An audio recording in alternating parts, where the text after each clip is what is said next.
et les photographes. Aujourd'hui, on va parler reportage photo, plus exactement, comment faire pour préparer son reportage photo, les petites astuces pendant un reportage photo et à quoi il faut penser après un reportage photo. On peut toujours avoir soit le petit trac avant de faire son reportage, l'impression de ne pas être à la hauteur, ou à l'inverse, la petite excitation de la nouveauté, de la nouvelle expérience photo, surtout quand c'est nos premiers reportages, et on peut oublier des trucs. Alors je vous propose aujourd'hui 40 conseils pour vos reportages photos.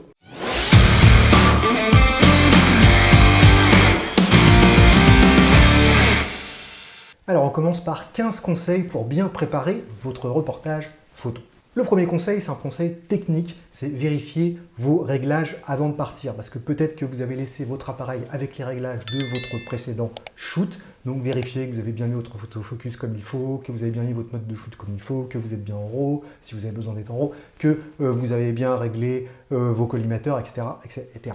Deuxième conseil, synchronisez vos appareils photo. Alors ça, c'est valable que si vous avez deux boîtiers. Pensez à vérifier qu'ils sont synchro au niveau de la date, de l'heure, et ça vous fera gagner du temps après en post-production. Troisième conseil, préparez votre matériel en avance. Vous allez gagner du temps, ça va vous éviter du stress au dernier moment. Et vous aurez moins de chances d'oublier quelque chose le jour J. Moi, je l'aime bien, je sais le préparer la veille. Quatrième conseil, préparez une bouteille d'eau ou une gourde et vous vous remercierez 1000 fois en ayant pensé à cela. Cinquième conseil, prévoyez du change. On n'est jamais trop prudent, surtout sur un reportage long. Voilà, on peut se tâcher, on peut être dégoulinant de sueur, etc. Prévoyez du change.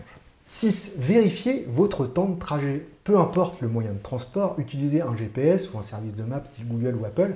Attention aux horaires de pointe, faites gaffe d'être pas dans les embouteillages. Regardez votre temps de trajet. 7. Vérifiez que vous avez un moyen de paiement. Il peut y avoir des péages, des imprévus, des toilettes payantes par exemple, et c'est toujours important d'avoir une carte ou des espèces. 8. Partez en avance. Il peut toujours y avoir un imprévu, un embouteillage, un accident, un pneu crevé, une voiture qui ne démarre pas, etc. Ouais, je sais ce que vous dites. Vous dites que ça ne va pas forcément arriver souvent, mais le jour où ça arrivera, vous serez bien content d'avoir de la marge. Par ailleurs, si vous arrivez en avance, ça vous laissera du temps pour repérer les lieux. 9. Faites une reconnaissance du terrain. Alors, si c'est à côté de chez vous, profitez-en pour aller repérer les lieux. Sinon, utilisez une application comme Google Maps avec Street View et vous saurez où vous mettez les pieds et ça va vous aider pour repérer déjà des spots au moins virtuellement. 10. Notez les heures de lever et de coucher du soleil. Alors évidemment, si votre reportage est à 14 h, c'est inutile, mais pour un mariage ou un grand événement, c'est important. A fortiori, si c'est en hiver en fait. 11. Repérer l'orientation du soleil grâce à une application. C'est pas utile pour tous les reportages, mais quand c'est utile, moi j'ai utilisé une application qui s'appelle Sunseeker et c'est de la bombe. 12. Ayez un devis ou un contrat signé. S'il s'agit d'une prestation professionnelle, ne commencez pas un travail sans devis signé ou contrat établi. 13. Soyez certain de ce que veut le client. Faites bien préciser au client le cadre de votre intervention et ce qu'il attend de vous. Alors normalement, vous auriez déjà dû savoir tout cela à l'élaboration du devis. 14. Imaginez votre reportage comme une histoire à raconter. Que va-t-il se passer? Quels sont les moments importants? Y a-t-il une chronologie ou pas à respecter dans votre reportage? 15. Promettez-en moins que ce que vous pensez livrer. Vous aurez moins de pression et cela vous permettra d'assurer l'essentiel. Et puis le client sera forcément du coup satisfait. Et j'ai envie d'enchaîner avec 15 conseils pendant le reportage photo. Nous en sommes donc au numéro 16, arrivez en avance. Vous aurez le temps de vous mettre dans l'ambiance, de vérifier une dernière fois vos réglages, votre matériel, d'aller aux toilettes, surtout si vous avez eu une longue route, et puis de prendre des photos déjà un petit peu du lieu et puis des ambiances. 17. Ne demandez pas de sourire, rien de tel pour avoir des sourires forcés, des lèvres asymétriques, etc.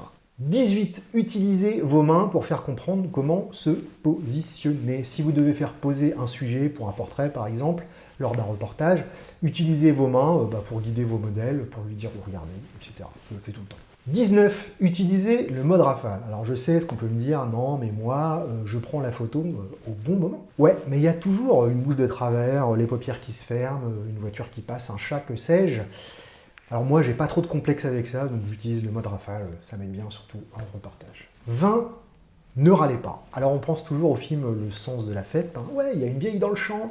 Et oui, il y a 30 personnes derrière vous avec des smartphones. Et oui, ces deux choses-là arrivent très fréquemment. Et oui, c'est pénible. Mais dans ces cas-là, on se décale, on demande poliment. Mais surtout, faut pas râler. Parce que jamais en fait, parce que c'est désagréable pour tout le monde et ça va ancrer un mauvais souvenir de vous en fait. 21, ne montrez pas quand il y a un problème technique. Ça va forcément arriver un jour. Peut-être que c'est rien en plus, ou peut-être que c'est un peu plus grave. Enfin bon, vous avez trouvé une solution, il ne faut pas paniquer, enfin il faut essayer de ne pas paniquer. Et surtout, restez pro. On doit donner l'impression que on contrôle en fait. Au pire, on se met à l'écart un petit moment pour résoudre le problème. Au calme, si c'est possible, on peut même demander une pause. Dans tous les cas, il ne faut pas stresser un peu les personnes qui sont autour de nous parce que ça va empirer la situation et ça peut flinguer une séance et donner une mauvaise image de nous. 22, le client n'est pas roi, vous êtes le maître de votre reportage. Tout devrait être réglé en amont. Si le client vous demande des photos supplémentaires non prévues, il faut vérifier que cela va être payé. En plus, autre chose, vous êtes en charge du reportage, vous savez comment faire, ce n'est pas au client de vous dire où vous placer, à quel moment prendre vos photos, etc. etc. Il peut y avoir des petits micromanagement, mais pas sur votre reportage entier. 23. Pensez au champ et contre-champ. Ne prenez pas que l'action, que ce qui se passe devant vous. Pensez à regarder le contre-champ, il y a forcément quelque chose qui se passe. Pensez aussi à varier vos plans, etc. 24. Effacez-vous, soyez discret. C'est vrai qu'un photographe avec un appareil ou avec plusieurs appareils photo, c'est assez visible, ça dépend aussi de votre objectif. Mais on n'est pas des stars, on n'est pas là pour être au centre. Donc si vous voulez capter en plus des moments un peu plus vrais, on va dire, soyez le plus discret possible. 25, faites très attention à vos arrière-plans. Alors moi je suis un petit peu obsédé par ça, et de toute façon on ne choisit pas toujours nos arrière-plans, mais on peut au moins faire gaffe à notre composition. Pour moi c'est une des compétences qui est les plus difficiles à acquérir en photographie, mais qui est vraiment très importante. 26. Insérer des éléments de contexte. Contextualiser une photographie, surtout en reportage, ça peut être plus important qu'avoir une belle photographie. Le contexte peut absolument changer le sens d'une photo et même d'un reportage. 27. Photographier les interactions. Alors ça c'est valable si vous photographiez de l'humain évidemment. Et photographier de l'humain, qu'est-ce que c'est si ce n'est rendre compte un petit peu des échanges sociaux. 28. Insérer de l'humain. Alors c'est un petit peu à l'inverse. Alors c'est pas un conseil universel évidemment, mais imaginons que vous fassiez un reportage architectural par exemple. Humanisez-le un peu, sur une ou deux photos par exemple, ça donne de la vie à vos photos et ça permettra de donner une échelle de taille aussi. 29. Hydratez-vous, et nous voilà la fameuse gourde.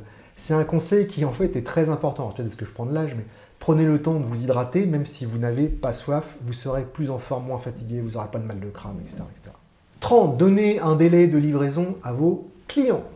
Prévoyez un peu plus large, mais donnez-lui un délai de livraison, même s'il n'a pas d'urgence. Le client est toujours pressé, en fait. Et puis, il a besoin de savoir de toute façon, et il vous posera toujours la question. Alors, autant le devancer et lui dire, voilà, mon délai de livraison, c'est temps. Et on passe aux 10 conseils après votre reportage photo, une fois que vous êtes rentré chez vous. Donc, numéro 31, sauvegardez tout de suite vos photos. Voilà, allez hop, on rentre chez soi, on sauvegarde ses cartes mémoire, on organise ses photos tout de suite. Et si ce n'est pas encore fait, c'est le moment d'aller voir la vidéo sur la sauvegarde de l'organisation des photos après avoir fini celle-ci. 32, envoyez un petit message à votre client. Alors ça, c'est pas du tout obligatoire, mais ça fait partie un peu de l'expérience client. Vous pouvez juste lui écrire pour lui dire que vous avez apprécié de travailler avec lui et que vous lui livrerez les photos sous un délai de tant de jours ou de tant de semaines.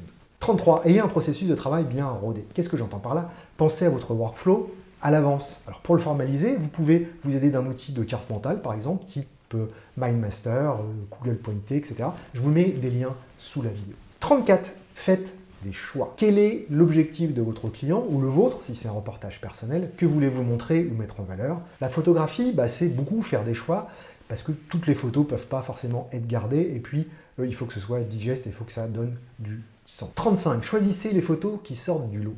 Alors, ce n'est pas forcément les meilleures photos qui font un reportage, n'empêche qu'il est intéressant de noter ce que vous considérez comme étant les meilleurs pour les retrouver après et faire ressortir. 36. Développer n'est pas retoucher. En post-production, pour un reportage, vous éditez les photos, vous équilibrez vos photos, vous gérez la balance des blancs, éventuellement vous faites une mini retouche, voilà, en enlevant une poubelle par exemple, parce que je déteste les poubelles. Mais en aucun cas, la post-production ne doit concerner des retouches photos, on va dire, importantes. Si retouche il y a, à la demande du client, ça doit se facturer à part. 37. Donnez en plus. Alors ça, c'est un conseil qui peut être controversé. Donc ça engage que mois. Moi, je préfère largement, comme je l'ai dit, promettre moins, mais du coup, en donner plus que l'inverse. Quand je dis ça, je ne parle pas de faire le double de travail, évidemment, mais de donner quelque chose en plus, un petit bonus qui fera qu'on se souviendra de vous. 38 bateau, mais très important, n'oubliez pas d'envoyer la facture. Bon, en général, je l'envoie en même temps que la livraison des photographies. 39, demandez à votre client de laisser un avis. La preuve sociale, c'est la reine des preuves. Beaucoup d'avis positifs, c'est un énorme plus. Moi, j'avoue que je pêche un petit peu à ce niveau-là, mais bon, je vais me mettre dans la to-do list pour mettre ça dans mon process client. 40. Communiquez si vous avez des images qui valent le coup. Faites-vous un dossier pour votre communication avec les images que vous pourrez mettre sur votre site internet, les réseaux sociaux, etc.